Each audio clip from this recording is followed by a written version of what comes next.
Okay, up next, I get the opportunity to introduce you to our next speaker, which is Pete Doucette, who is the Chief Revenue Officer of the Philadelphia Inquirer. He's also the former Chief Consumer Revenue Officer of the Boston Globe. I've known Pete for a number of years, so I'm excited about this one. He is going to get to share with us a really fantastic topic, one that I'm sure is on your mind, talking specifically about the transformative data issues that are facing media companies today. What's going to happen with first-party cookies and how this works. So the rise of first-party data and the fall potentially of third-party data usage in media companies. So without further ado, I would love to introduce you to Pete Doucette. Well, thanks for the intro, Nikki. It's great to see you again. Thank you, Matt and the MATHER team. Super excited to be back at another symposium. So one of the, Tony mentioned a little bit about taking a step back and creating time to think. I like to think these symposiums are one of those examples of this. So excited to be here. Tony's a tough person to follow. I got to be honest. He's a mentor and a friend, but he sets the bar high when it comes to speaking at things like this. One of the themes that I heard Tony talk about is what I'm going to kind of get into today. About big bets, taking big bets, because I'm a huge believer in that, and I think that is something that our industry probably doesn't do enough of. Nikki mentioned I spent some time at the Boston Globe. I was fortunate to play some big bets there that I think put the Globe on a good path to digital transformation and sustainability. And then I spent a little time doing some management consulting. Where you get to think about what my big bets might be, but you don't really get to execute on them. And now jumping back in, I'm in Philly with the Inquirer team. I'm overseeing both the consumer and the B2B business. Get to work on my John for my Philly friends and really try and make a difference there. And so we're really excited to talk about this. And so in the context of first-party data and thinking about data strategically is what I want to talk about today. So that's kind of the big bet that I'm going to lead the discussion on, and we'd love to get your questions throughout. I'll give a little context of the industry. I'll go through the Inquirer a little bit as a case study. I've only been there a few months. I'm not saying we've got it all figured out, but there's been a lot of good work by the team there, and we're really thinking about the future and what that means in terms of data strategy and why is it worth pursuing? What's the payoff? And then we'll end with some questions and answers, hopefully some answers. So jumping in on the industry background. So breaking out my consulting hat again. I think it's important to take stock kind of where the industry is, and I think we all know this, but I don't think you can mention it enough how much the revenue mix is changing with our businesses. So the chart on the left is the revenue mix for the U.S. newspaper industry from Q1 of last year, so pre-pandemic. And you can see the relative distributions.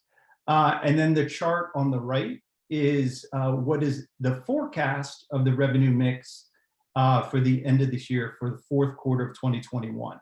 And this was done by FTI Consulting last year. And so the important thing, or the thing that I want to stress really, is the changing mix. And clearly there's contraction, there's revenue contraction. I think we all know, like, the print ad market is very disrupted.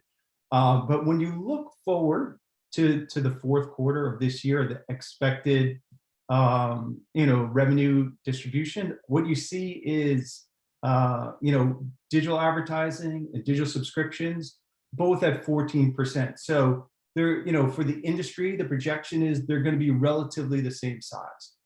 That's a good thing. Digital subscriptions are on the growth path. Digital advertising revenue had a significant head start. So it's a good thing that they're going to be kind of on par. I think the challenging thing, and the point I want to make, is it's still relatively small.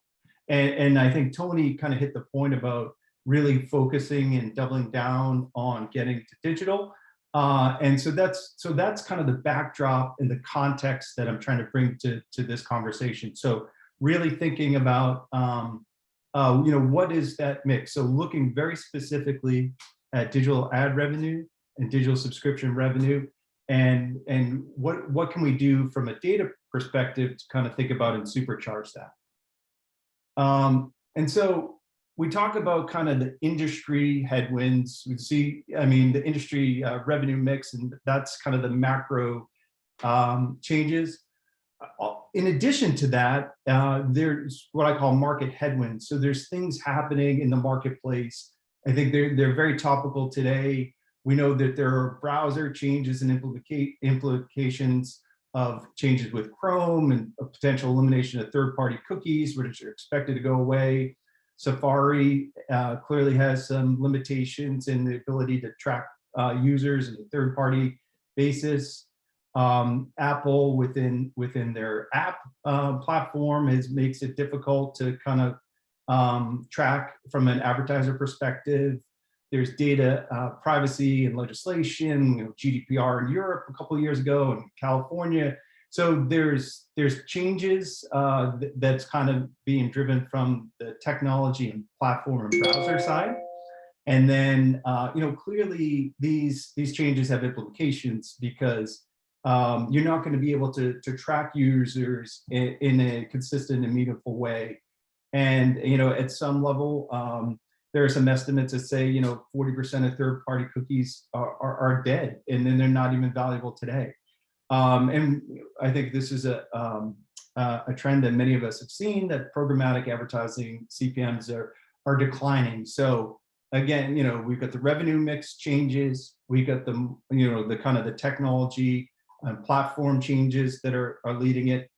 And then if you think about where are publishers in terms of their readiness from a data perspective, and so are they ready to embrace this digital future? We all know we need digital revenue. Are we in a position to take advantage of it, really? And this is an assessment of the Inquirer a couple years ago. It was done by Doucette Consulting, and it's called like data maturity, and it looks at both the Inquirer, where the team kind of assess themselves on these different attributes, as well as the industry at large. And what I would say at a macro level, at the highest level, we'd say the Inquirer and the industry is not ready. If you think about the maturity curve from nascent to developing to mature, the companies are really good at it, and then leading, neither the Inquirer nor the industry is there. So part of our challenges is we haven't created kind of the foundations and the infrastructure, and the probably steal some from Tony, is like the strategy to execute and take advantage of the data that's available to us. So thinking about it from a reader engagement perspective, or how do we harness and nurture those relationships, or how do we use it from a B2B perspective to create good solutions for our clients and advertisers. We're just not there. So we've got a business model challenge. We've got headwinds with the market and legislation and browsers, and internally we're not all the way there. So what do we do about that, and how do we think about that? So we're going to jump in a little bit in terms of the Inquirer, and talk a little bit about what the data looks like and what is kind of driving. So this is a couple of charts, and I'm just trying to visualize how much third-party data we have on the left side. As you can see, that large circle, so that's representative of our third-party data that we use to fuel our digital ad business. And then in the center is the relative size of our digital advertising revenue. And so the point and the takeaway there is, we've got tremendous amounts of third-party data that's yielding a relatively small amount of digital ad revenue. And then on the right side, and then on the audience side, is kind of first-party data that we are using to drive our digital subscription business. So it's much smaller amount of data. but it actually drives a slightly higher amount of digital revenue on the consumer side. And the point and the question I'm trying to tee up is, like, does this make sense? Is it interesting? Does it make sense that we got all this data over here and we're yielding this amount of revenue, or we got this, a small amount of first party data and we're yielding a higher amount of revenue? So does that make sense? So that's kind of the way that I'm thinking about it. And then on top of that, if you look at our audience, I thought this is a really interesting look. Is this box or this tree diagram represents our digital audience in terms of people that we know things about, know their email, know some information, know some first party data about, are the known users on the right, this little sliver of users, versus on the left where most 99% of our users are anonymous. And so this is the game, this is the table as it's set today. And I think we're at a point where we need to decide, does this make sense, or what are we going to do to change it? And so to that point, we talked a little bit about, we've got this small amount of known users. It's just a tiny fraction. The people are reading our content. We create great content about Philadelphia and the region every day, but we know very few about, we don't know a lot about the people who are actually reading that content. So what do you do about that? How do you get to know more about them? You can think about things. These are some of the kind of the strategies that we're pursuing around that. First is around registration. Get people to identify, get a value exchange of information for access to content. So we're focusing on registering to know more about users. And then the next point is progressive profiling. So it's hard to get all the information you want right away from a user. So what you really want to do is get a little bit, or the minimum amount up front, to get kind of the email, and then you start to build over time. You start to build the profile, collect more data, and continue to build a robust database, a first party database. And that's really powered by like a customer data platform. So this allows you to bring it all together, to organize and bring it all into one place. And that's a really important thing. So thinking about how to grow known users is a really important initiative for us. And then, so this is just some visualizations of that. So we know we want to get people to register. We say, hey, you only have one more article left this month. If you set up an account and register, you can do that. And these are kind of the steps along the journey. And just recently, we launched like single sign-on through, sign-on through Google and Apple. So, leveraging other tools to empower our ability to register users and increase our base of known users. So, those are just some kind of backdrop of the numbers, and to just kind of set context. So I think what I really kind of want to talk about is, what do we do with that? And like, how do we start to think about going forward and charting our course? So the first thing we do is we decide, let's take stock of where we are and perform kind of a gap analysis to see, where the opportunities lie. I think a really important one is building what I call revenue use cases. So we're not just collecting data. We're not trying to build first party data. We're not trying to, just make this massive amount of data. We're doing it to drive revenue, both on a consumer side, on an advertiser side. So that's, building out those use cases, help visualize what it could look like, and help kind of build out that opportunity. We talked a little bit about the known user strategy. We want to go from, I think, 1% and to 15 to 50%, and down the road it may be 100%. I think there's a big question over time: what is the value of anonymous users are to publishers, and how do we think about that? We want to build a contextual data strategy to make sure that we're building it for relevant kind of use cases. We also want to be experts in kind of the market conditions that are changing around us, because the foundation of which we have been operating is changing as the market changes. So we need to be up to speed with that. And so one of the tools that I like to use from a leadership perspective is the framework of from to. So when you're thinking about your data strategy, and you really want to say, we talk about taking stock, so that's kind of the left side, and then articulating where you're going to. So from today and in the future to is where we're going. We believe we're going to move from 100% reliant programmatic and direct advertising on third-party data. Our first-party data and advertising is very, very small today, and build out robust data capture and first-party solutions that are complemented by third-party data in the future. So really an eye toward building to where to skate to where the puck is going, so to speak. We're going to build out our think about how our site is structured and taxonomy, and kind of build that out to support these different use cases. And I think we talked a little bit about the known users. We want to set some aggressive targets to shoot for as we kind of build that out. And then kind of on the last 2 points, I think, you need the engine to kind of power this. And we need to bring together disparate systems and bring it into one centralized place so we can do things like real segmentation, and really empower these revenue use cases that we're building. And then, think about user privacy as kind of core to how we operate, in the core part of the strategy is what we're shooting for. We know it's out there, we recognize it's happening, but we want to make it a central part of where we're going. And so all of that, we took stock in what made us think about, why do we need to think about data? We started talking about some of the data and the data plan, building the data strategy.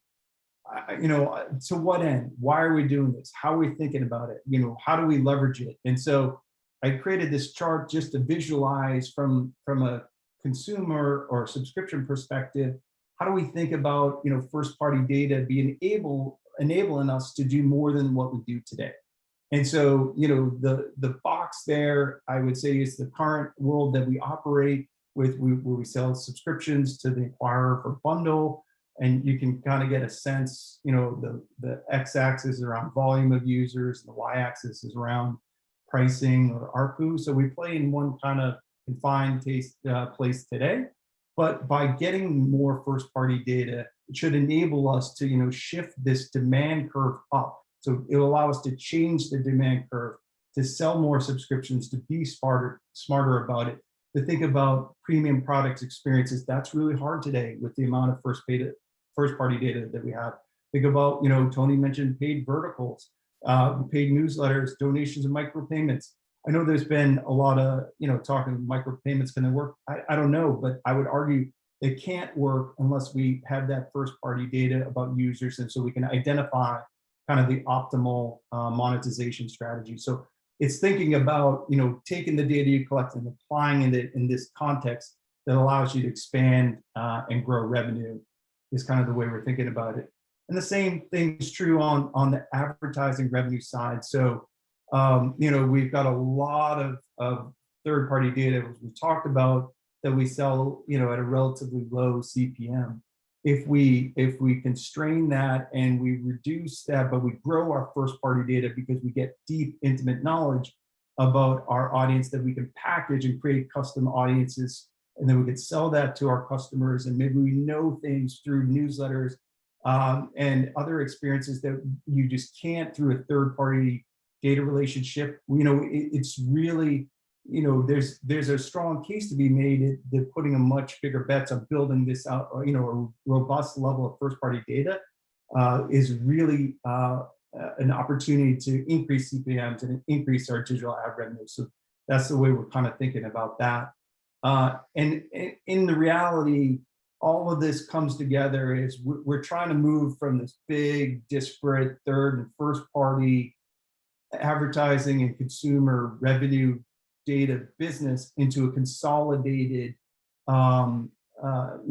integrated approach around first-party data that will allow us to scale both B2C and B2B revenue. I think the timing's right. The market's changing. I think it's now time to place the bet on first-party data. And I think we're excited to kind of build out this journey and see where it takes us. So with that, I think I'm going to flip it over to Nikki to see if there's any questions.